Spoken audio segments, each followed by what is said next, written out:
que me listara 30,000 para llegar a la frontera, que llegando a San Antonio me listara la otra feria. Así me dijo aquel coyote trabajando en mi parcela. They're advertising. What's that tell you? And you start advertising, you're going to get more customers. Anytime that you have something like that going on, the underworld or whatever you want to call it, they're making money on it. They broke the border.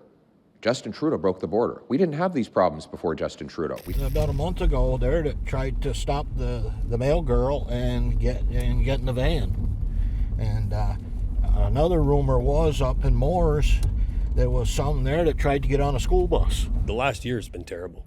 It's just you can't move. They're hid all over the place, and they're leaving clothes and empty bottles. But in the past three and a half years, it's all changed so much. Since Biden? Yeah, it's changed so much since him.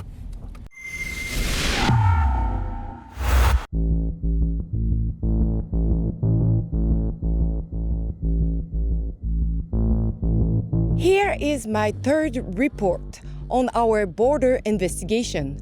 Don't forget to visit guardtheborder.com to support our work. As many of you know, illegal activities at our border have not stopped. In fact, they have increased. With the looming threat of a surge in illegal crossings due to Trump's upcoming promises of mass deportations, Canadians are increasingly worried about what's next, especially given Canada's already precarious situation. For some time now, I have been investigating illegal border crossings promoted online by human smugglers. I found multiple accounts where they openly show how they operate, even filming their clients as they charge about $5,000 USD to smuggle them across. These smugglers advertise safe journeys,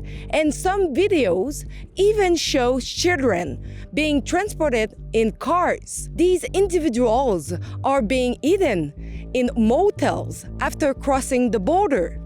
The criminals running these highly profitable illegal operations are not even trying to stay under the radar. They openly showcase their activities, confident that the consequences they might face would be minimal. But who are these people? Are they independent operators? Or are they part of a larger cartel networks?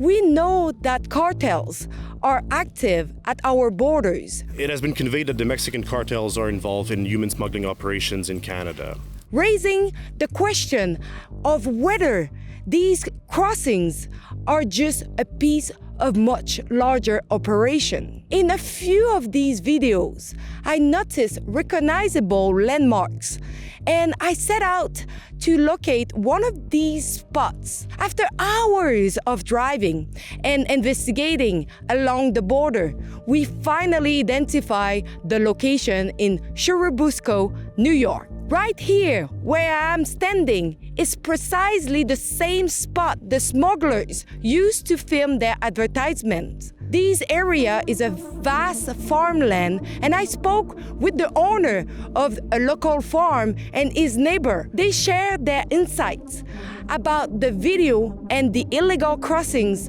happening on their property. The view of the committee has been that the initial principal issues in the Canada-US relationship would be the border and the trade relationship. With Donald Trump announcing that he will impose a 25% tariff on all goods entering the United States if Canada does not take stronger measures to control drug smuggling and illegal border crossings, what changes can we expect to see at the border?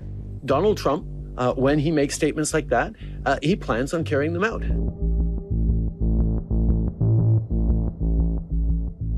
So I investigate online, and your house and your property showed up in multiple video where they are promoting crossing the people illegally. I want to have your thought on that, on the fact that your property is now advertised online.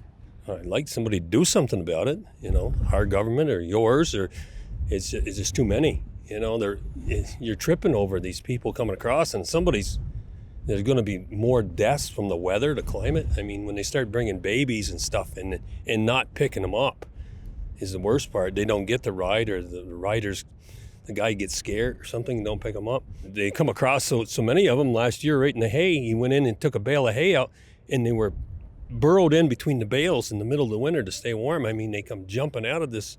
They're all over. I mean, it's like stray cats almost. You really don't know, and you see them walking around in the middle of the night, clothes over here. It's kind of scary at night because a lot of times you don't lock your doors down here. I don't think these people are out to hurt you, but, you know, if they're cold and hungry and wet, they will do something, you know. They're going both ways. But I've seen them. I don't think there's as many going back down, but, you know, when you get the Uber driver bringing these carload 4 girls with huge duffel bags, and they're walking down, and I've seen, my son had hunting cameras up.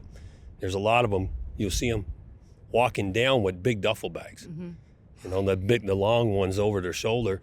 So what they're bringing down, I have no idea. Even when I was a kid, you'd see some once in a while, great while, you know. In the last 2 years, the last year, really bad. A lot of them are pregnant coming across. You can tell, and babies, and it's picked up. Like I said, the last year has been terrible. It's just you can't move. They're hid all over the place, and they're leaving clothes and empty bottles, and they've stopped here before. And you talk to them, the guy, well, I'm checking something, you know, in the car. But a lot of these cars, I think, are rentals. You know, there's hard to trace them. You got to get out here and throw them in the middle of the driveway. You got to tell them, you know, come on, move along. But they'll go up the road and pick them up. So unless you got security 24 hours a day, how do you stop? You know, I got to make a living, so I can't stop and deal with every one of them going through. What would you say to our government in place who are allowing that to happen? I think they should stop that. I mean, check into their background a little bit. I mean, it's like you had mentioned before, there's got to be some terrorist activity going on with there's so many of them coming across. You got to stop it there to stop it here. Mm-hmm. You know, they can't fly into the airports down there kind of free willy. And then, you know, they got money, these people. Somewhat, like you said, 5,000, and some of them have mentioned that it's $5,000 a head. Somebody's getting, you know, the cartel or whoever it is. But Donald J. Trump is officially the next president of the United States of America, while millions of Americans are rejoicing in the victory.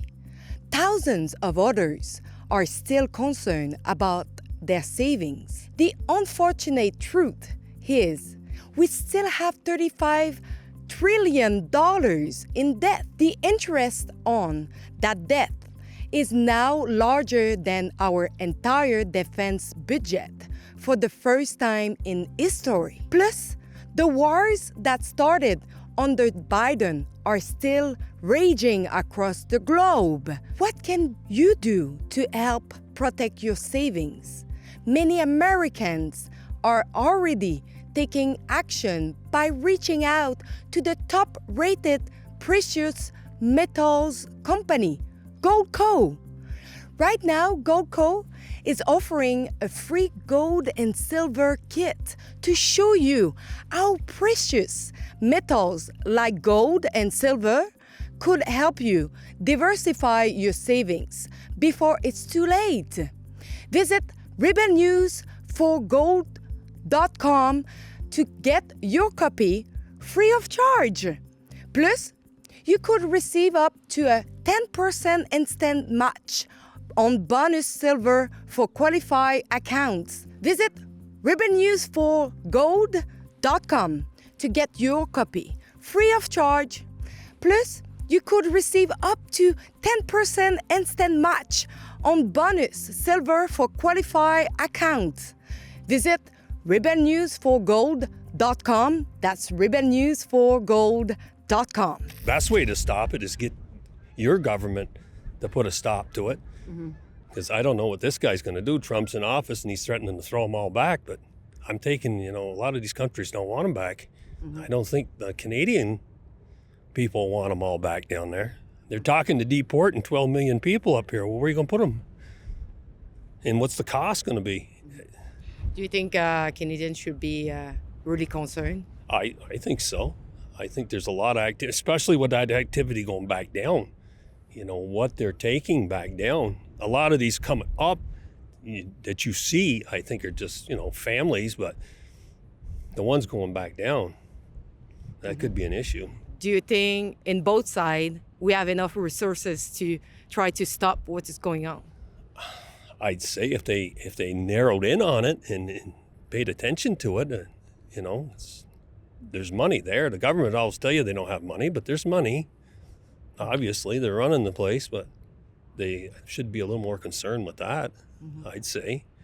You can't let everybody in like that en masse without doing some kind of a background check on them. Yeah. What do you think about the fact that we don't see really any report in the media about the increase that you face? I don't know. They focus in on the Mexican border a lot. You see that on the news all the time.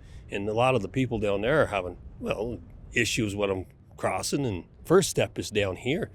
And on the Canadian side, I'd almost say, because that's a lot of them here. That's where they're coming from. Because they claim a lot of them are coming out of Toronto, Montreal. But who these people are that are dealing in it, well, they're advertising. So what's that tell you? And you start advertising, you're going to get more customers, you know, and I don't know. There's any time that you have something like that going on, the underworld or whatever you want to call it, they're making money on it. And so that's the root of your problem right there. Did you see some people crossing in both sides or? There has been, like Mike was saying, with the Hoovers, those Hoover bands, they have been bringing them down too. And they've been, so, because I think they brought 4 women one day and dropped them off up to the end of the road up on my place, and they're going down through. A lot of these vehicles are leased vehicles or rentals, so if they get caught, no big deal. About a month ago, there that tried to stop the mail girl and get in the van, and another rumor was up in Moores there was some there that tried to get on a school bus.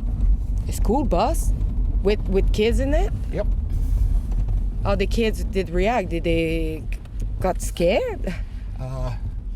They didn't. They weren't able, I guess, to get on the bus but they tried. That's what I was told, and because I know there was quite a few, and I can understand. There's a few of the parents who were up in arms over it, which I can understand. Well, the thing is, they were probably going to commit a crime. You know, who knows? But they've already committed a crime coming across illegally. They didn't stop and report, or you know, they already. But it's just like them laws on the books that they don't seem to really enforce. You know, because if they claim asylum, there is no charge. Yeah, that's just it. You know, having to pick up clothes and pick up, you know, diapers and all that, and you know, there's laws against littering. Let's say we get caught doing it, well, we're going to pay a hell of a fine. But like them, it seems like it's okay. One law for Dave, one law for me. Yeah, in the past three and a half years, it's all changed so much. Since Biden? Yeah, it's changed so much since him.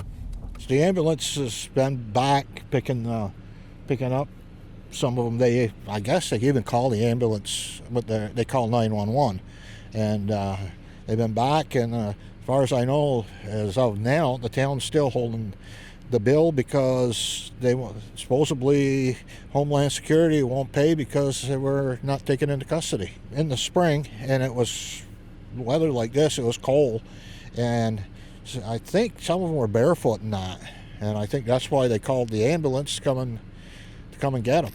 So this wraps up our 4 days of investigation over the border. What I can tell you is that there is illegal crossings happening. Both sides, U.S. to Canada and Canada to U.S.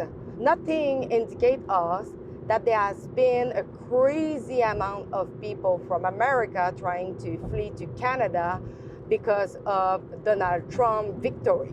During my time on the ground, I tried to reach out to the Border Patrol, the RCMP, the sheriff, and so far, nobody reached out to me, but I will let you know as soon as I get more information from them. We will keep you updated of the situation because we will keep following this for the next few weeks to come until probably after January 6th when the inauguration of Donald Trump will take place. But don't forget to go over guardtheborder.com. On this website, you will see all our reports, all the reports coming up, and you can also make a donation to support our investigations on the ground for you to keep you informed. Cheers. Thanks for watching, but now I need your help. Just share our content, make sure that everybody can see it, but also go over guardtheborder.com and chip in what you can to help us to continue our investigation on the ground. And please don't forget to watch all our reports from the series on the investigation at the border. Thanks in advance, and remember, guardtheborder.com.